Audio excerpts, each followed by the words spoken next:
Metre ஃபாஸ்டா பணம் பெற ஃபாஸ்ட் மணி கோல்ட் 9655796557. இப்போ இந்த ஊழல் குற்றச்சாட்டுகள் விலைக்கு எம்எல்ஏக்களை சட்டமன்ற உறுப்பினர்களை விலைக்கு வாங்குறது உங்களுக்கெல்லாம் வெக்கமா இல்லையா? ஏதாவது மானம் சூடு சொரணை உண்மையிலேயே தாய் தான் பெற்றாளா அப்படிங்கிற ஒரு கேள்வி. பேரம் பேசுகிறார்கள், மடியவில்லை என்றால் மிரட்டுகிறது. இப்போ நான் மிரட்டுறேன்டா அயோக்கிய பேருங்களா, யாரை விலைக்கு வாங்குறீங்க? நெஞ்ச நிமித்திட்டு நிற்கிறேன், வா பார்ப்போம். உன் தலைவனை படுதோல்வி அடைஞ்சு குழியில் பாதாளத்தில் கிடக்கிற ஒரு தலைவனை நீங்கள் அடைஞ்சிருக்கிறீங்க. வெக்கமா இல்லை உங்களுக்குலாம் தமிழ்நாட்டில் இருந்து வாழ்கிறதுக்கு? ஏதாவது கயிறு இருந்தால் கொண்டாந்து தர்றேன் சாவுங்களை. அப்படி தான் கோபம் வருது. ஏதோ பேசுறீங்களே, மிசா சட்டத்தையே நாங்கள் பார்த்தவங்க, டேய் கொடா காலத்தையே நாங்கள் பார்த்தவங்க.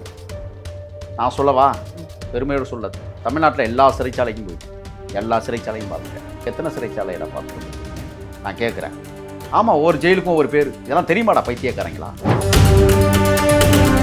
திமுக முன்னாள் அமைச்சர்களை குறிவைக்கிற மாதிரி இருக்கு. ஏவா வேலுவா அவர்களாக இருக்கட்டும், இப்போ செந்தில் பாலாஜி அவர்களாக இருக்கட்டும், இந்த மாதிரி முன்னாள் அமைச்சர்களை தாவேகா குறி வைக்குதா? உங்களுக்குள்ள குறி வச்சாங்களா? இல்லை. என்னை குறி வச்சுருக்காங்களா? இல்லை. நீங்கள் கொள்ளையடிக்கல, அதனால குறி வைக்கல. கொள்ளையடிச்சவங்கள குறி வைக்கல.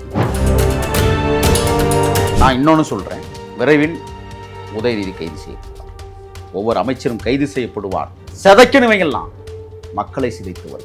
எங்கள் தலைவர் சொல்லியிருக்கிறார், தவறு செய்ய மாட்டோம், தவறு செய்தவனையும் விட மாட்டோம் என்று சொல்லுகிற இடத்திற்கு வந்திருக்கிறார் என்றால் ஒருத்தனையும் விட போறதில்லை.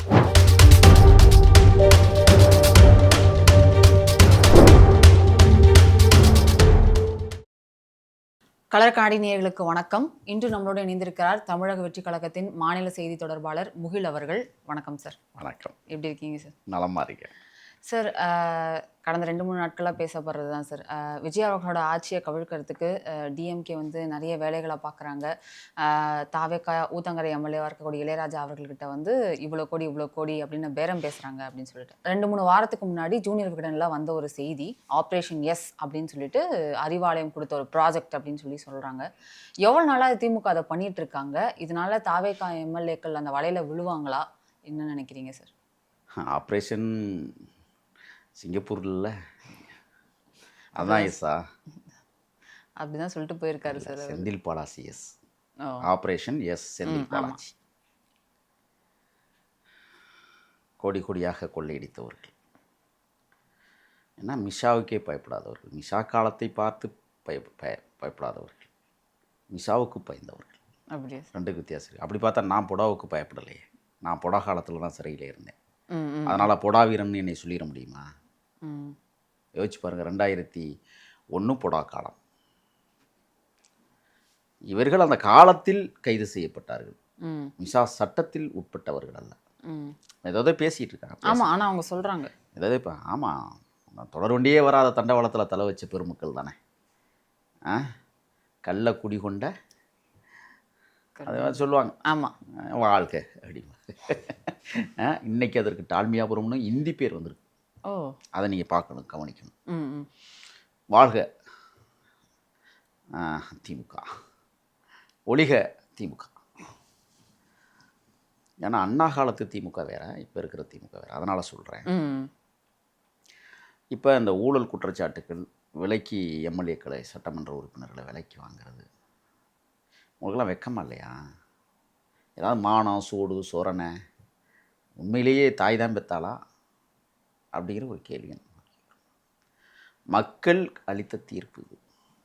தமிழக வெற்றி கழகம், எங்கள் தலைவர் தமிழகத்தின் 100 ஆண்டுகள் அல்ல, மண் இருக்கிற வரை தமிழக வெற்றி கழக ஆட்சி தமிழ்நாட்டில். எழுதி வைத்துக் கொள்ளுங்கள். அந்த மாபெரும் தலைவனின் முகத்திற்கு விழுந்த வாக்குகள் தன்னந்தனியாக நின்று 35%. எவரும் யோசித்து பார்க்க முடியாத அளவிற்கு இமாலய வெற்றி. 108 தொகுதிகள். முதல்ல என்ன பேசினானுங்க, மாநாடு நடத்தும், கூட்டம் வரும் நடிகரை பார்க்க என்று சொன்னார்கள். அதுக்கப்புறம் பிரச்சாரத்துக்கு போகும்போதும் அதே வார்த்தைகள். மக்கள் கூடுவதெல்லாம் ஓட்டு விழுகாது என்று ஏளனம் பேசியவர்கள், இருமாப்பு கொண்டவர்கள், காரி துப்பியவர்கள் இப்பொழுது கண்ணீர் வடிக்கிறார்கள். எங்கள் தலைவர் போகிறாருன்னு சொன்னால் அரை மணி நேரத்துக்குள்ள தகவல் பரவணும். 5000 பேர் கூடுவான், 5 லட்சம் பேரும் கூடிடுவான். உங்களைப் போல திட்டமிட்டு ஒரு 50 நாட்களுக்கு முன்பே கூட்டம், பொதுக்கூட்டம், மாநாடு என்று ஆள் பிடிக்கிற வேலை செய்யாத இயக்கம் தமிழக வெற்றி கழகம். ₹1 ஓட்டுக்கு பணம் கொடுக்காமல் இன்றைக்கு 35% வாக்குகளை பெற்றிருக்கிற மாபெரும் மக்கள் இயக்கம் தமிழக வெற்றி கழகம். உங்கள் கற்பனைகளும் உங்கள் கனவுகளும் தவிடுபடியாக்கப்பட்டிருக்கிறது. இன்றைக்கி நீ என்ன பண்ணுறீங்க? நான் ஒரு குற்றச்சாட்டை வைக்கிறேன். இந்த மண்ணில் தீண்டாமை என்கிற கொடுமையை உருவாக்கியதே திமுக தான். அது என்னால் ஆணித்தரமாக சொல்ல முடியும். 1967 அண்ணா ஆட்சிக்கு வந்ததற்கு பிறகு தான் கீழவெண்மணி நிகழ்வு நடந்தது என்பதை நான் உங்களிடத்தில் நினைவுபடுத்திக்கிறேன். ஆனால் அவங்க சமூக நீதி தானே ரொம்ப செருப்பு நீதினு வைக்கலாம். அப்படி ஒரு பேர் இருந்தால் வச்சிருவோம். என்ன அவங்கள்ட்ட சமூக நீதி இருக்குது? சேரிகள் இன்னும் கிழக்கையும் தெற்கையும் இருக்கிறது ஏன்? சேரிகளுடைய சுடுகாடு இன்னும் பாதை இல்லாமல் பரிதவிப்பது ஏன்? நெஞ்சளவு தண்ணிக்குள்ள தூக்கிட்டு போகிறான் தெரியுமா? விளையிற நெல் வயலுக்குள் பிடத்தை தூக்கி கொண்டு செல்கிற அவலக்கூடம் இந்த மண்ணில். என்ன சமூக நீதி பேசுகிறீங்க நீங்கள்? என்ன யோக்கியது இருக்குன்னு கேட்குறேன். பெரியாரை பற்றி பேசுவதற்கு எந்த தகுதியும் இல்லாத ஒரு இயக்கம்னா அது திமுக தான். ஆனால் இன்றைக்கு எங்களுடைய சட்டமன்ற உறுப்பினர்களை விலைக்கு வாங்குவதற்காக 180 கோடி ரூபாய் முதல் தவணை. அப்போ எத்தனை தவணை இருக்குன்னு பார்த்துக்கோங்க, எத்தனை கோடி இருக்குன்னு பார்த்துக்கோங்க. பேரம் பேசுகிறார்கள். மடியவில்லை என்றால் மிரட்டுகிறது. இப்போ நான் மிரட்டுறேன்டா அயோக்கிய பயல்களா? யாரை விலைக்கு வாங்குறீங்க? நெஞ்சை நிமித்திட்டு நிற்கிறேன், வா பார்ப்போம். உன் தலைவனை படுதோல்வி அடைஞ்சு குழியில் பாதாளத்தில் கிடக்கிற ஒரு தலைவனை நீங்கள் அடைஞ்சிருக்கிறீங்க. வெக்கமா இல்லை உங்களுக்குலாம் தமிழ்நாட்டில் இருந்து வாழ்கிறதுக்கு? ஏதாவது கயிறு இருந்தால் கொண்டாந்து தர்றேன், சாவுங்களை. அப்படி தான் கோபம் வருது. செந்தில் பாலாஜின்னு ஒரு அயோக்கியன். எங்கள் தலைவர் வேற மரியாதையாக பேசுங்கிறார் எல்லாரையும். மனித பிண்டங்களை எப்படி மரியாதை கொடுத்து பேசுவது சொல்லுங்க? மானமும் அறிவும் மனிதனுக்கு அழகுன்னு சொன்ன மகத்தான தத்துவத்தை இந்த மண்ணிற்கு வழங்கி தந்த பெரியாரை நாங்கள் நினைவுபடுத்தி பார்க்கிறோம். எங்களுக்கு கொள்கை தலைவர். அவர் வழியில் வந்து இன்னைக்கு ஆட்சி ஆண்டுகிட்டு இருக்கிறாங்க எங்கள் தலைவர். ஒரு எம்எல்ஏக்கு 35 கோடி ரூபா. நீங்கள் குறிப்பிட்டதை போல ஊத்தங்கரை இளையராஜா. நான் ஒரு குற்றச்சாட்டை வைக்கிறேன். ஏன்னா நீங்கள் தான் சொன்னீங்க சமூக நீதினு. இந்த ஆட்சி நடந்து கொண்டிருக்கிறது. 24% தாழ்த்தப்படுத்தப்பட்டவர்கள் மொத்த ஓட்டு வங்கி தமிழ்நாட்டில் 11.8% வாக்குகளை தாழ்த்தப்படுத்தப்பட்டவர்கள் மட்டுமே தாவேகாவிற்கு வாக்களித்திருக்கிறார்கள். இது எவ்வளோ பெரிய இமாலய சாதனை என்பதை நடுநிலையாளர்கள் புரிந்து கொள்ள வேண்டும். ஒன்று. ரெண்டாவது, இப்போ இந்த விலை பேசிய சட்டமன்ற உறுப்பினர்கள்லாம் யாருன்னு பார்த்தீங்கன்னா தாழ்த்தப்படுத்தப்பட்டவர்களாக இருக்கிறார்கள். ரொம்ப கூர்ந்து கவனிக்கணும். இளையராஜாவாக இருக்கட்டும், கமலியாக இருக்கட்டும், இவர்கள் விலை பேசியது அவனுக்கு தெரிஞ்சிருச்சு. பறையனையெல்லாம் விலை பேசு, மற்ற சாதிக்காரெல்லாம் வரமாட்டான், அவன் தான் காசு இல்லாமல் இருக்கிறான், அவன் தான் வறுமையில் இருக்கிறான். ஒன்றே ஒன்று சொல்கிறேன், வறுமையில் உழன்ற மகத்தான மனிதர்களை மாபெரும் மனிதர்களாக மாற்றி காட்டியது தமிழக வெற்றி கழக அரசு. Sofa model. என்ன சோபா மாடல்? ஆமாம், சோபா மாடல் தான். 1000 முறை இல்லை, 1,00,000 முறை உச்சரிப்பேன். 2000 ஆண்டுகள் வேட்டியை இறக்கிவிட்டு பூமி கூட்ட விட்டு அழகு பார்த்தீர்கள் நடந்த சமூகம். 2000 ஆண்டுகளாய் தவித்த வாய்க்கு தண்ணீர் கேட்ட போது எட்டி நின்று உள்ளங்கையிலே ஊற்றினீர்கள் நக்கி குடித்த சமூகம். 2000 ஆண்டுகளாய் தோளில் கிடந்த துண்டை எடுத்து கம்புக்கூட்டுக்குள் வைத்து கூலி குறுகி நடக்க விட்டீர்கள் நடந்த சமூகம். 2000 ஆண்டுகளாய் கொட்டாங்குச்சியில் தேநீர் குடித்த சமூகம். இன்றைக்கு தமிழக வெற்றி கழகத்தின் ஆட்சியில் என் தலைவன் அந்த சமூகத்தை சோபாவில் உட்கார வைத்து அழகு பார்க்கிறான் என்றால் இது சோபா மாடல் தான். நான் கேட்குறேன், அப்போ எத்தனை கோடிகளை பதுக்கி வைத்திருக்கிறீர்கள் பேரம் பேசுவதற்காக? இந்த பணம் எங்கே அடுக்கி வைக்கிறேன்? நான் சொல்கிறேன், தமிழக அரசுக்கு மெத்தப்பணியோடு என் தலைவனுக்கு உத்தரவிடுகிறேன், கட்டளையிடுகிறேன். அண்ணா, பணம் எங்கே பதுக்கப்பட்டிருக்கிறது என்பதை அதிநவீன ரேடார்களின் மூலமாக கண்காணித்து அந்த பணங்களை அப்புறப்படுத்தி அள்ளுங்கள். 13 லட்சம் கோடிகளை கடனாக வைத்திருக்கிற இந்த பைத்தியக்கார கூட்டத்திற்கு முன்னால் அந்த பணங்களை நாம் கடனாக அடைப்போம். சவால் விட்டு சொல்றேன், எங்க கொண்ட இந்த பணத்தை அடிக்கணும்? திங்க போறாங்களா பணத்தை, காகிதத்தை? இவ்வளவு மோசமான அயோக்கியர்களை இந்த நாடு கண்டிருக்கிறது என்றால் அது திமுக கும்பல் தான் நான் குற்றச்சாட்டுறேன். ஏன் ஓடி ஒளியணும்? சிங்கப்பூர்ல போய் ஒருத்தன் கிடக்கிறான், நெஞ்சக அறிவிச்சாங்க. நெஞ்சகமா குஞ்சகமா? எனக்கு தெளிவுபடுத்தினதை. நெஞ்சகம்னா இங்கே மருத்துவமனை இருக்குது, குஞ்சகம்னா பெரம்பலூரில் சீனிவாசன் கல்லூரி இருக்குது, அங்கவே பண்ணிக்கலாமே. ஏன் சிங்கப்பூர் போகணும்? ஏன்டா பயப்படுறீங்க அயோக்கிய பயலுகளா? என்ன யோக்கியதை இருக்கு உங்களுக்கு பேசுவதற்கு? அவனுக்கு ஒரு 4 வக்கீல் வேலை வக்காலத்து வாங்கிட்டு வர்றானுங்க கொள்ளையடிச்சவனுக்கு. இவெல்லாம் எதுக்கு படிச்சாங்க? நாடை நாசகரமாக்கி விட்டு 5 ஆண்டு காலம் ஊழலாட்சியை நடத்திவிட்டு ஓடி ஒளிந்திருக்கிற கும்பல் திமுக கும்பல். நான் சொல்றேன், ஏவா வேலு 16 கோடியில் கட்டினானே பாலம் என்ன ஆச்சு? இடிஞ்சு விழுந்துச்சு. அட்டக்கத்தின்னு எங்களை பார்த்தெல்லாம் சொன்னவங்க. நான் கேட்குறேன், ஏன்டா தெர்மாக்கோலில் பாலம் கட்டி இப்படி ஏமாத்தினீங்களா? போடாத சாலைக்கே பில் எடுத்தவர் கிணத்த காணுங்கிற மாதிரி ரோடை காணும். எப்படி பில்லை சான்சன் பண்ணீங்க? யார் அந்த உத்தரவை இட்டது? எந்த அதிகாரி கொடுத்தது காசு? கரூரை சுரண்டி கொடுத்தவர்கள் ஒரு வங்கி மாதிரி செயல்பட்டு இருக்குங்க. எப்படின்னா, வட்டிக்கு வாங்க வர்றவன் தனி கவுண்டர். எத்தனை கோடி? கோடி தான், லட்சமெல்லாம் கிடையாது. இந்த தேர்தலில் திமுக காரணம் அதிமுக காரணம் காசு இல்லாதவர்கள் போய் தன்னுடைய இடங்களின் பத்திரங்களை அடமான வைப்பது கரூரில். அவன் பணம் கொடுத்துருக்கான். ஆதாரங்கள் திரட்டப்பட்டிருக்கிறது. கோடிதான். அதுக்கு ஒரு நிர்வாக இயக்குனர் சங்கரோ ஏதோ ஒரு பேர் சொல்றாங்க. அவனை கிட்டத்தட்ட பல லட்சம் கோடிகளை கரூரில் அடைத்து வைத்திருக்கிறார்கள். இன்னும் யாரு? இந்த ஏவா வேலு, ஈவி வேலுங்கிறவன். நான் என்ன சொல்றேன்னா, மக்கள் தவிக்கிறாங்கப்பா. சாலைகளில் உறங்குகிறார்கள் தமிழர்கள்.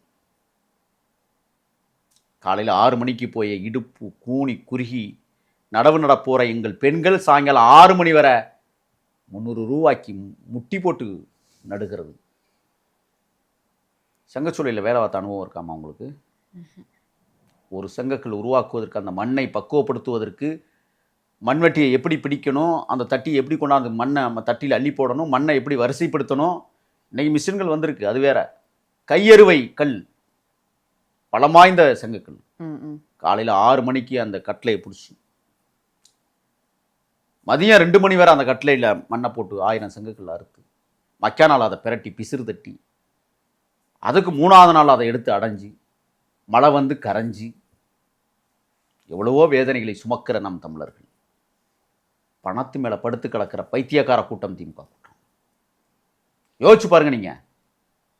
அந்த ஒரு செங்கலுடைய விலை எவ்வளோ தெரியுமா? 7 ரூபா. ஒரு நாளைக்கு 700 ரூபாய்க்கு வேலை செய்கிறார்கள் கணவன் மனைவி குடும்பமே. ஆனால் இவர்கள் ஒரு நாளைக்கு 100 கோடி 200 கோடி சம்பாதிக்கிறான். இது என்ன உலக நியதி? சரி, ஏதோ பேசுறீங்களே, மிசா சட்டத்தையே நாங்கள் பார்த்தவங்க, டேய் பொடா காலத்தையே நாங்கள் பார்த்தவங்க. நான் சொல்லவா? பெருமையோடு சொல்ல, தமிழ்நாட்டில் எல்லா சிறைச்சாலைக்கும் போயிட்டேன், எல்லா சிறைச்சாலையும் பார்த்துட்டேன். நீங்கள் எத்தனை சிறைச்சாலையை பார்த்துட்டு வந்துருக்குறீங்க? நான் கேட்குறேன்.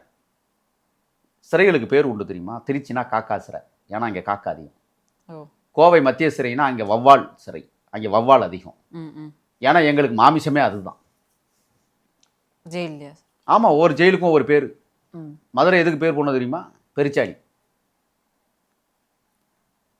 இதெல்லாம் தெரியுமாடா பைத்தியக்காரங்களா? திமுகவுக்கு சொல்கிறேன்னா, ஏதோ தமிழை வளர்த்த, எங்கே தமிழ் வளர்ந்துருக்கு? எங்கே தமிழ் இருக்கு? இப்போ இந்த திமுக எத்தனை வருஷமா, அதிமுக எத்தனை வருஷமா மும்மொழி கொள்கையை எதிர்ப்போம் பேசுகிறாங்களா? இல்லை. ஆமாம். நான் கேட்குறேன், மும்மொழி கொள்கை 3ஆவது மொழி எது?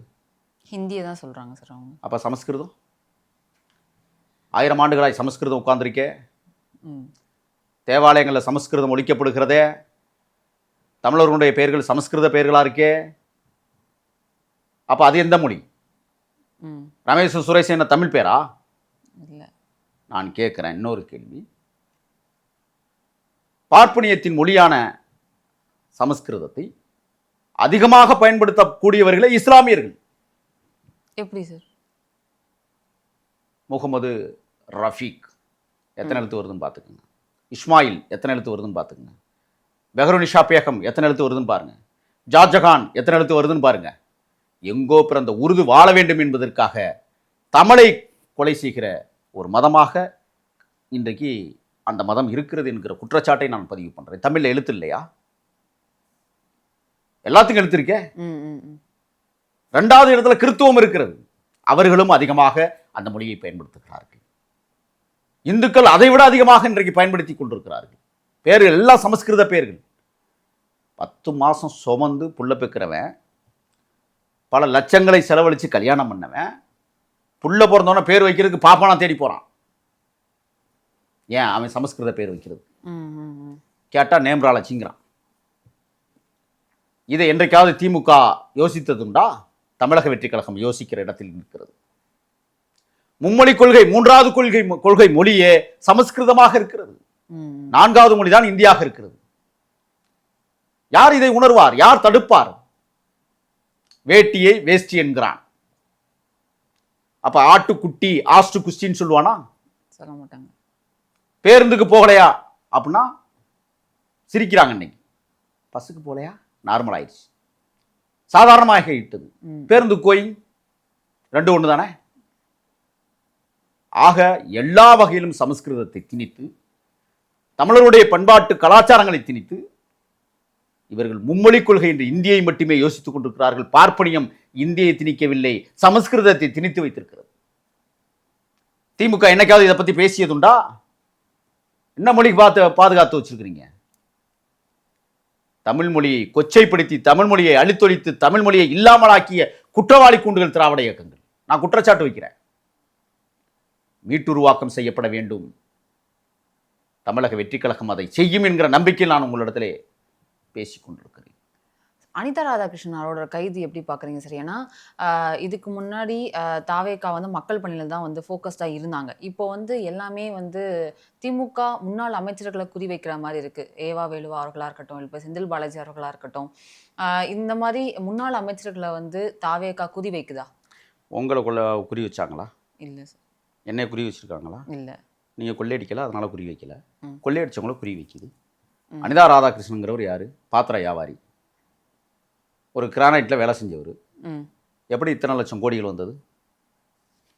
எங்கேருந்து சம்பாதிச்சார்? அவங்க ஆத்தாவோட சொத்தா? ஆனால் அவர் உரிமையில் சிஎம் பேசினாரு அப்படின்ற வழக்கு தான் அது. என்ன உரிமையில் பேசினார்? அவங்க என் தலைவனுடைய குடும்பத்தை பற்றி இழிவாக பேசுவது சரியா? இல்லை, சரின்னு நான் சொல்லலை. ஆனால் அந்த மாதிரி இப்போ நீங்கள் குற்றச்சாட்டு வச்சிங்களா, ஊழல் குற்றச்சாட்டு அப்படின்னு சொல்லிட்டு, அது வந்து எல்லார் மேலேயும் தான் இருக்குது. ஆனால் முன்னாள் அமைச்சர்களை குறி வைக்கிறாங்களே திமுக, அது எதனால அப்படின்னு. அமைச்சர்கள் கொள்ளையடித்திருக்கிறார்கள், குறி வைக்கிறாங்க. குறி வைப்பதில்லை, சட்டம் தன் கடமையை செய்துகிறது. கொள்ளையடிச்சு வச்சுக்கிறான்ல, இல்லைன்னு சொல்லுங்க. நாங்கள்லாம் கொள்ளையடிக்கல, அரசு பணத்தை கையாடல் செய்யல, 5 ரூபா நான் உழைச்சி சம்பாரிச்ச கசம் என்கிட்ட இருக்கு. தைரியம் இருந்தா, திராணி இருந்தா, ஒரு ஆத்தாவுக்கும் அப்பனுக்கும் பிறந்தா அந்த அமைச்சர்களை, முன்னாள் அமைச்சர்களை சொல்லுங்க கோபம். தைரியம் இருக்கா? கோபம் பயங்கரமா வருது இவங்க அடிச்ச கொள்ளையை நினைச்சாவே. நான் கேட்கிறேன், இந்த அன்பில் அழுகுனி அம்பில் கரூர்ல போய் அழுதார்ல, அது என்ன அழுகை? கிளிசரின் அழுகை. வசூல் பண்றதுக்கே ஒரு அலுவலகம். பேசாம இவங்களுக்கு என்னன்னா, ஊழல் துறை அமைச்சர் அப்படின்னு ஒரு அமைச்சரை உருவாக்கி இருக்கலாம். எதுக்கு அந்த துறையை இவங்க உருவாக்கலைன்னு தெரியல திமுக. 400 கோடி ரூபாய், நான் சொல்லல, தனியார் பள்ளிகளுடைய கூட்டமைப்பின் தலைவர் இன்றைக்கு குற்றச்சாட்டை வைத்திருக்கிறார். பதில் சொல்ல வர தெம்பு இருக்கா? எங்க அந்த மனுஷன் அன்பில் மகேஷ் எங்கப்ப அறிக்கை கொடுறா? எங்க அறிக்கை? ஏன் கொடுக்கல? மறுப்பறிக்கை வராதும் கொடுத்தார்களா? இன்னைக்கு வந்து அந்த முன்னாள் அமைச்சரை கைது பண்ணியிருக்காங்க. ஆமாம், உடனே ரிலீஸ்ன்னு சொல்கிறாங்க. சொந்த ஜாமீனில் வெளியில் வந்திருக்கிறாரு. வெக்கமாடல உங்களுக்குலாம்? அவர் ஒரு சொல்கிறாரு சார், விஷயம் ஒன்று சொல்கிறாரு. என்னை வந்து காவலர்கள் வந்து அழுத்தம் கொடுத்தாங்க, அவங்க என்னை எம்எல்ஏ பதவியை ராஜினாமா செஞ்சுட்டு தாவேகால என்னை இணைய சொல்கிறாங்க அப்படின்னு சொல்லி ஒரு குற்றச்சாட்டு. போலீஸ் தான் சொன்னிச்சு அவங்களுக்கு அப்படின்னு சொல்லி சொல்கிறாங்க. காவல்துறை வந்து சொல்கிற அளவுக்கு தான் உன் தகுதி இருக்கா? எவ்வளோ மோசமானவனா அப்போ தெரியுது இல்லை மக்களுக்கு? என் தலைவன் ஒரு நபரை கட்சியில் சேர்க்கிறார் என்றால் திட்டமிட்டு கண்காணித்து அவருடைய ஒவ்வொரு விஷயங்களையும் உற்று நோக்கி தான் உள்ள சேர்க்கிறாங்க. நான் சொல்கிறேன், என் தலைவனின் கால் செருப்பை நீ நக்கினாலும் உன்னை நாங்கள் சேர்க்க மாட்டோம். எங்களுக்கு தெரியும் யாரை சேர்க்கணும்னு, என் தலைவனுக்கு தெரியும்.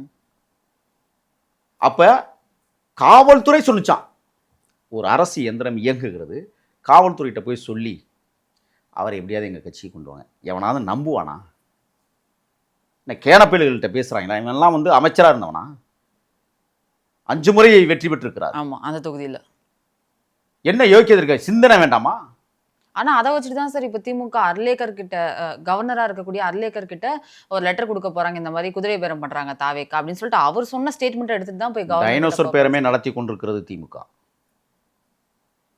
குதிரை பேரம் யாரிடம் நடத்தினார்கள்? ஒரு குற்றச்சாட்டை சொல்லுங்க. ஆதாரம் இருக்கிறதா?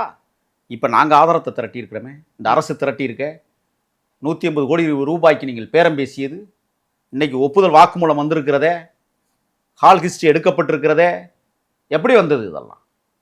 இந்த செந்தில் பாலாஜின்னு ஒருத்தர் வைக்கிறோம், ஏன்டா ஓடி ஒழிஞ்சா? ஏன் ஓடி ஒழிஞ்சா? யோக்கியதில்லை, கயிறு தரவா? சிங்கிள் மரம் போதும். நெஞ்சை விடச்சிக்கிட்டு பேசுறது, அப்படியே நான் தான் ஆளுங்கிறது மாதிரி பேசுறது, மக்களின் வரிப்பணத்தை கொள்ளையடித்தவர்களுக்கு நான் மரியாதையே கொடுக்கறதில்ல. அவங்களுக்கெல்லாம் நான் மனுஷனாக கூட கருதுறதில்ல. ஏன்னா போய் பாருங்கள், இன்றைக்கும் சென்னை நகர வீதிகளில் தெருக்களில் கொசு கடித்து வாழுகிற குடும்பங்கள் எத்தனையோ இன்றைக்கும் வீடு இல்லாமல் வாழ்ந்து கொண்டிருக்கிறது. இந்த நிலையை உருவாக்கியது திராவிட இயக்கங்கள். எல்லா சுமைகளையும் இன்னைக்கு தமிழக வெற்றி கழகம் தாங்கி நிற்கிறது. என் தலைவன் தலையில் சுமந்திருக்கிறார். மிகப்பெரிய பாரத்தை தூக்கி வைத்திருக்கிறார்கள். இவர்கள் ஆண்ட லட்சணம். ஆக இவர்கள் அடித்த கொள்ளை இன்றைக்கு ஒவ்வொன்றாக வெளிவந்து கொண்டிருக்கிறது. ஒவ்வொரு அமைச்சரும் கைது செய்யப்படுவான். சத்தியமாக சொல்கிறேன், மாண்புமிகு எங்கள் அண்ணன் முதல்வர் அண்ணா, தயவுசெய்து கடல் ஓரத்தில் அந்த பசுமை மாறா கடலுக்குள்ளே இருக்கலன்னா அதுக்கு நடுவில் ஒரு சிறைச்சாலையை கட்டி அந்த கடல் கூசு கொடுக்கி விடுங்க அவங்களெல்லாம். அப்போ தான் இவங்கெல்லாம் அடங்குவாங்க. சிதைக்கணும் இவங்கெல்லாம். மக்களை சிதைத்தவர்கள், மக்களுடைய உழைப்பை சுரண்டி கொடுத்தவர்கள் இன்னைக்கு இத்தனை லட்சம் கோடிகளை கொள்ளையடித்து வைத்திருக்கிறார்கள் என்றால் கைது செய்யாமல் என்ன பண்ணுவாங்க சொல்லுங்க பார்ப்போம். எங்கள் தலைவர் சொல்லியிருக்கிறார், தவறு செய்ய மாட்டோம், தவறு செய்தவனையும் விடமாட்டோம் என்று சொல்லுகிற இடத்திற்கு வந்திருக்கிறார் என்றால் ஒருத்தனையும் விட போகிறதில்ல. நான் இன்னொன்று சொல்கிறேன், விரைவில் உதயநிதி கைது செய்யப்படுவார். உண்மையாக சார்? உண்மையா? Okay sir. எந்த வழக்குலன்னு தெரிஞ்சுக்கலாமா சார்? பாடநூல் கழக நிறுவனத்திடமிருந்து பல லட்சங்கள், தனியார் பள்ளிகளுடைய கூட்டமைப்பிலிருந்து பல லட்சங்கள் அன்பில் மகேஷின் மூலமாக உதயநிதிக்கு சென்றதாக ஒரு தகவல் வருகிறது. ஓகே. கப்பம் கட்டியிருக்கிறார்கள். எல்லா அமைச்சரும் கருணாநிதி குடும்பத்துக்கு கப்பம் கட்டியிருக்கிறார்கள். ஆகையால் எல்லா அமைச்சரும் சிக்க போகிறாங்க. இப்போ நான் ஒன்று கேட்குறேன், கனிம வளத்தில் மிகப்பெரிய கொள்ளை நடந்திருக்கு. ஆமாம், சாதாரண கொள்ளை அல்ல. இன்றைக்கி எங்கள் கனிம வளத்துறை அமைச்சர் பிரபு அவர்கள் தென் பிராந்திய மாவட்டங்களில் இன்னைக்கு எந்த இடத்துலையும் கிரானைட் வெட்ட முடியாது, யாவனும் அள்ள முடியாது. ஆமாம். மேற்கு பிராந்தியத்திற்கு இன்னமே தான் போகிறாங்க. அது வைக்க போகிறாங்க, ஆப்பு, சரியான ஆப்பு வைப்பாங்க. நான் குற்றச்சாட்டு வைக்கிறேன், வேலூரிலிருந்து கிட்டத்தட்ட காஞ்சிபுரம் வரை இருக்கிற மலைகளில் காந்தி என்கிற முன்னாள் அமைச்சர் ஒரு அயோக்கியன் இன்றைக்கும் கல்குவாரிகள் நடத்தி கொண்டிருக்கிறான். விரைவில் அகப்படுவோம், மாற்றமே இல்லை, பிடிப்போம். முன்னாள் அதிமுக அமைச்சர்கள் சி விஜயபாஸ்கர் அவர்களாக இருக்கட்டும், இல்லை எம்ஆர் விஜயபாஸ்கர் அவர்களாகட்டும், 2 பேருமே வந்து டிவிகேல ஜாயின் பண்ணியிருக்காங்க சார்.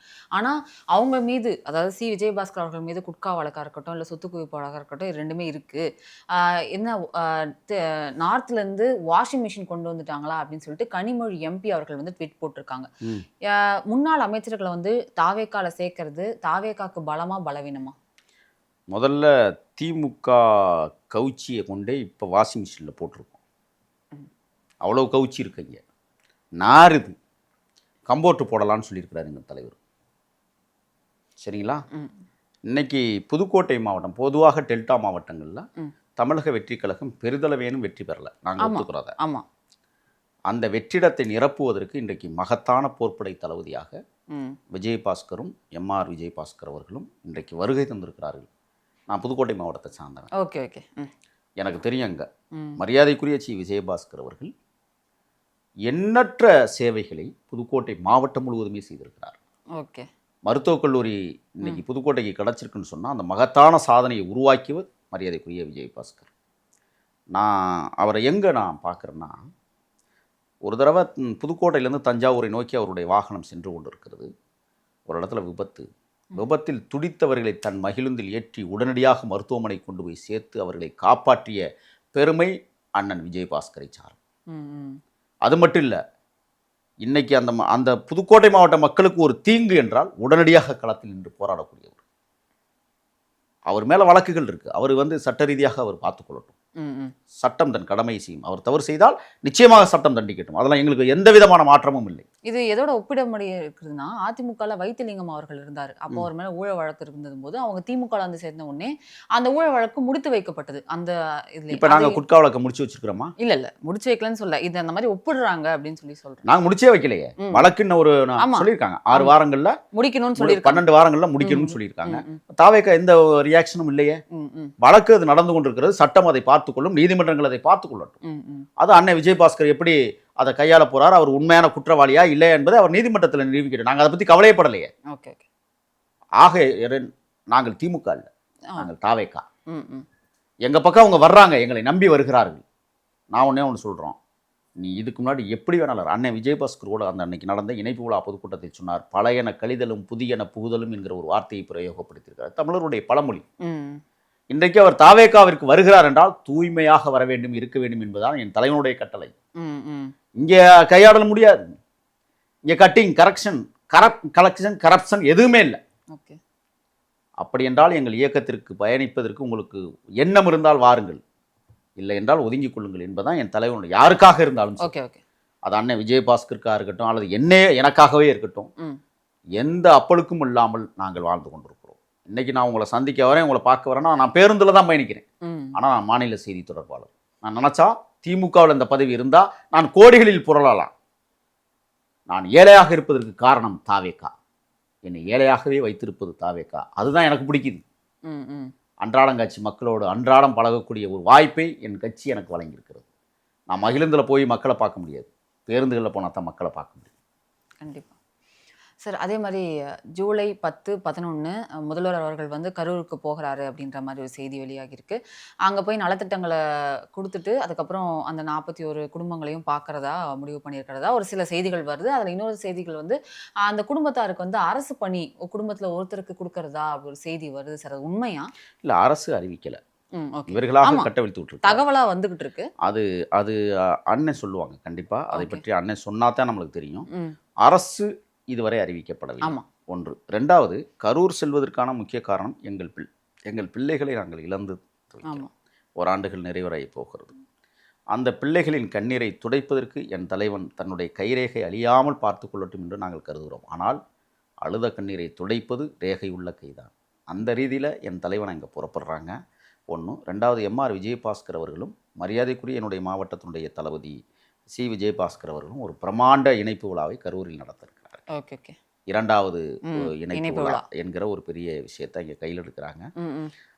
கரூர் பாலடைந்து போய் கிடக்கிறது கடந்த ஆட்சி காலங்களில். காவிரியில் மணலே கிடையாது, எல்லா வகையிலும் கொள்ளையடித்து வைத்திருக்கிறார்கள். கிட்டத்தட்ட கரூர் ஒரு மாபியா கும்பலுடைய இடமாக மாறி போய் கிடக்கிறது. செந்தில் பாலாஜி என்கிற ஒரு மாபியா கும்பலுடைய அக்கிரமத்தை ஒழிப்பதற்காகவும் அட்டூழியத்தை பார்ப்பதற்காகவும் என் தலைவன் இன்றைக்கு கரூருக்கு புறப்படுகிறார் என்றால் நெசவு தொழிலில் நலிந்து போய் கிடக்கிறது கரூரில். அதை தூக்கி நிறுத்தியாக வேண்டும் கரூரை. ஒரு ஒட்டுமொத்த கரூரை ஒரு குடும்பம் அனுபவித்துக் கொண்டிருக்கிறது. ஒரு குடும்பம் ஒட்டுமொத்த வருமானத்தையும் அள்ளி கொண்டு போய் ஒரு மூலையில் எங்கேயோ ஒரு கட்டணங்களில் கோடிக்கணக்கில் கொள்ளையடித்த பணத்தை அடுக்கி வைத்திருக்கிறது. ஆனால் கரூரில் ஏழைகள் அன்றாடம் காட்சிகள், இன்றும் அவதியுறுகிற காட்சிகளை பார்ப்பதற்கு என் தலைவன் செல்லுகிறார். 10-11 கரூர் அதிரும். கண்டிப்பாக. அதே மாதிரி அந்த மாற்றுக் கட்சியினர் இணைப்பு விழாவில் ஆதவர்ஜுனா அவர்கள், அமைச்சர் ஆதவர்ஜுனா பேசினார். அப்போ பேசும்போது கரூர் ஒரு முக்கியமான இடம், எங்களுக்கு அங்கே ஒரு கணக்கு பாக்கி இருக்குது அப்படின்ற மாதிரி ஒரு விஷயத்தை சொன்னார். அது என்ன கணக்குன்னு தெரிஞ்சுக்கலாமா? நானும் தான் எதிர்பார்க்குறேன் அந்த கணக்கை நிறைவேற்றணும். அப்படியா?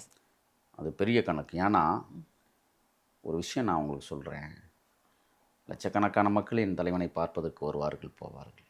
பச்சிலம் குழந்தைகள் பார்ப்பதற்கு எவ்வளவு துடிதுடித்திருப்பார்கள். அந்த தலைவன் முகத்தை பார்ப்பதற்கு எப்படியெல்லாம் எண்ணியிருப்பார்கள்.